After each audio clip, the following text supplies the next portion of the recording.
हाय दोस्तों, आज का वीडियो पर मैं आप सबको 5 इम्पोर्टेंट पॉइंट के बारे में जानकारी दूंगा और ये 5 इम्पोर्टेंट पॉइंट एक प्रकार का स्टेप है।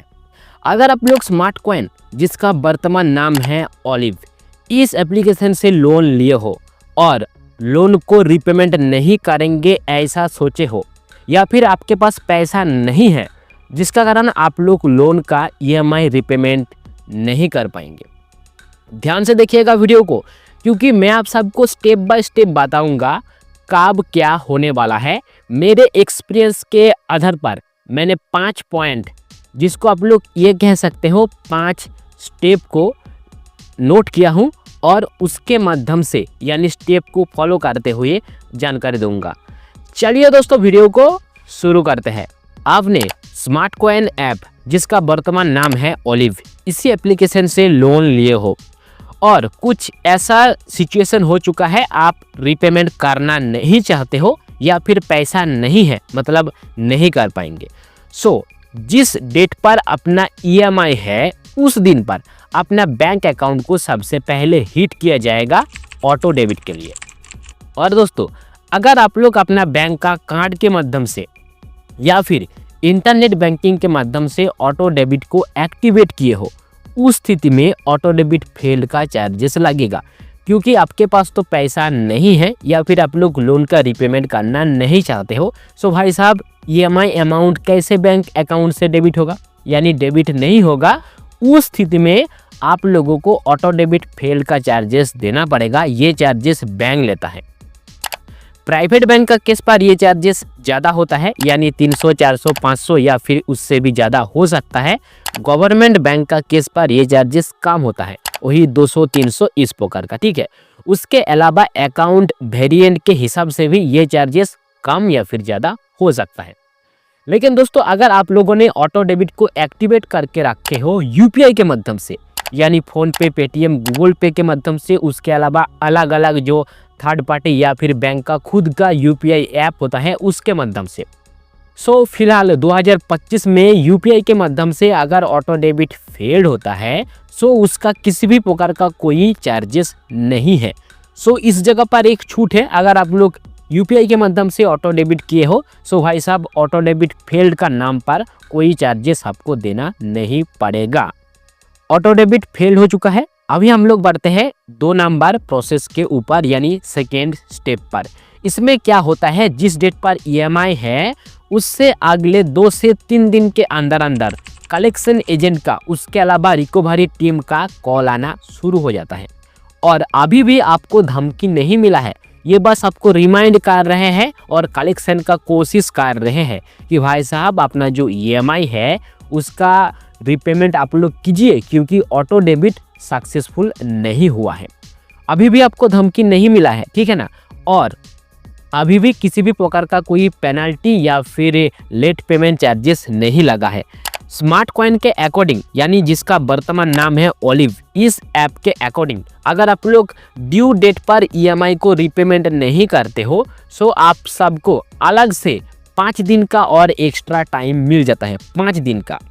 और इस 5 दिन के अंदर अंदर अगर आप लोग EMI को रिपेमेंट नहीं करते हो, उस स्थिति में लेट पेमेंट चार्जेस उसके साथ साथ थोड़ा सा एडिशनल चार्जेस जुड़ जाता है, ठीक है।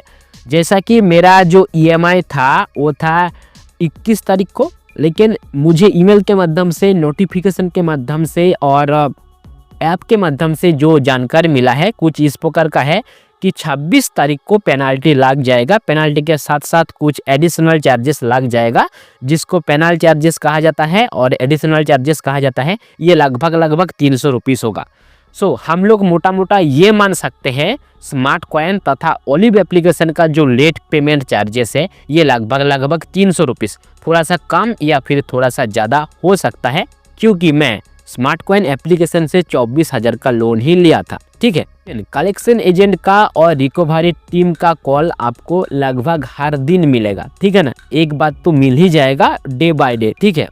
अभी हम लोग बढ़ते हैं 3 नंबर स्टेप, यानी डिस्कशन कर लेते हैं 3 नंबर पॉइंट को, और इसमें जो कि है लेट पेमेंट चार्जेस ऐड हो जाता है। आप लोगों को 5 दिन का टाइम मिलता है। EMI डेट जिस दिन पर है उससे लेके 5 दिन का टाइम मिलता है। जैसे कि मेरा EMI था 21 तारीख को, सो पेनाल्टी ऐड हो जाएगा 26 तारीख से, यानी 22, 23, 24, 25, 26, यानी 5 दिन में जो चार्जेस है ये ऐड हो जाएगा। मतलब 26 तारीख से दिखना शुरू हो जाता, बट मैं तो रीपेमेंट कर दिया हूँ ना। सो ये 5 दिन में जो लेट पेमेंट चार्जेस है ये ऐड हो जाएगा। उस समय पर भाई साहब आप लोगों को EMI के साथ साथ जो लेट पेमेंट चार्जेस है, जो पेनाल्टी चार्जेस है, मतलब वही लगभग 300 रुपीज़ का आसपास अमाउंट लगता है, ये अमाउंट आप लोगों को जोड़ के पेमेंट करना पड़ेगा। यानी जो EMI अमाउंट है प्लस जो पेनाल्टी अमाउंट है, दोनों को आपको रीपेमेंट करना पड़ेगा, ठीक है। उस टाइम पर भी रिकवरी एजेंट का कॉल कंटिन्यू रहेगा। अभी हम लोग बढ़ते हैं 4 नंबर स्टेप पर, यानी डिस्कशन कर लेते हैं 4 नंबर पॉइंट को। और इस समय पर अपना क्रेडिट स्कोर डिक्रीज हो जाएगा, यानी डाउन होते रहेगा, क्योंकि हर एक बैंक और NBFC को मंथ के हिसाब से क्रेडिट ब्यूरो को रिपोर्ट करना पड़ता है। मतलब सिविल, एक्सपीरियंस, इक्विफैक्स, इस प्रकार का जो क्रेडिट स्कोर वाला कंपनी है तथा क्रेडिट ब्यूरो है, इन लोगों को रिपोर्ट करना पड़ता है पर मंथली। सो आप लोगों ने 1 महीने तक EMI का रीपेमेंट नहीं करेंगे, सो भाई साहब स्मार्ट कॉइन तथा ओलिव ऐप का जो NBFC है या फिर एप्लीकेशन खुद क्रेडिट ब्यूरो को रिपोर्ट करेंगे, ये जो कस्टमर है सही समय पर अपना EMI को रीपेमेंट नहीं किए हैं, सो अपना क्रेडिट स्कोर डिक्रीज होना शुरू हो जाएगा। और जितना ज़्यादा आप लोग लेट करेंगे अपना क्रेडिट स्कोर उतना डाउन होते रहेगा। इस बात को आप लोग ध्यान में रखेंगे। अभी हम लोग डिस्कशन कर लेते हैं 5 नंबर पॉइंट को, यानी लास्ट पॉइंट को और लास्ट स्टेप को। और इसमें हो जाता है भाई साहब लीगल केस, क्योंकि पूरा का पूरा स्टेप तो कंप्लीट कर लिए है, डेट मिस हो गया है, कॉल भी जारी है, आप लोग रीपेमेंट नहीं कर रहे हो या फिर कर नहीं पा रहे हो, कोई भी कारण हो सकता है। सो लास्ट में क्या ऑप्शन रहता है?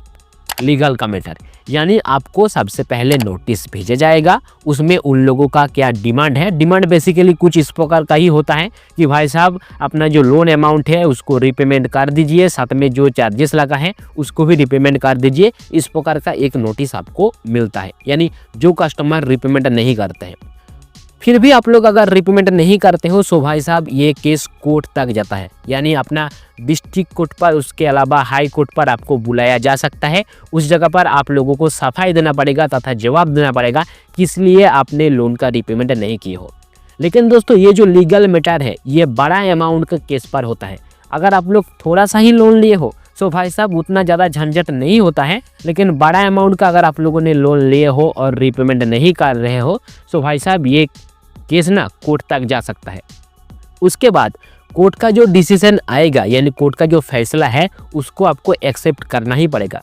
हम लोग तो भाई साहब आम आदमी हैं, बड़े बड़े सेलिब्रिटी, बड़े बड़े नेता मंत्री लोग कोर्ट का जो आदेश है, कोर्ट का जो ऑर्डर है उसको इग्नोर नहीं कर सकते हैं। तो हम क्या चीज़ है, कोर्ट का जो फैसला आएगा इसको हम लोगों को एग्री करना पड़ेगा। और जाहिर सा बात है अपने लोन लेके अगर रीपेमेंट नहीं करेंगे, सो कोर्ट का फैसला यही आएगा कि भाई साहब आपको पूरा का पूरा लोन अमाउंट, उसके साथ साथ जो भी इंटरेस्ट लगे हैं, जो भी चार्जेस लगे हैं, जो भी खर्चा हुआ है, सब कुछ मिला के पैसा बैंक को या फिर NBFC को देना पड़ेगा। यानी स्मार्ट कॉइन का जो रिकवरी टीम है उन लोगों को पेमेंट करना ही पड़ेगा। इतना बड़ा झंझट होता है।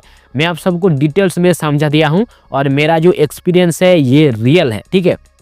और इस वीडियो के माध्यम से आप सबको जो भी जानकारी मिला है ये मेरा नॉलेज है, मेरा एक्सपीरियंस भी है और कुछ दिन का रिसर्च रिपोर्ट भी शामिल है। वीडियो को अंत तक देखने के लिए और अपना कीमती समय मेरे साथ शेयर करने के लिए आप सबको दिल से बहुत बहुत धन्यवाद।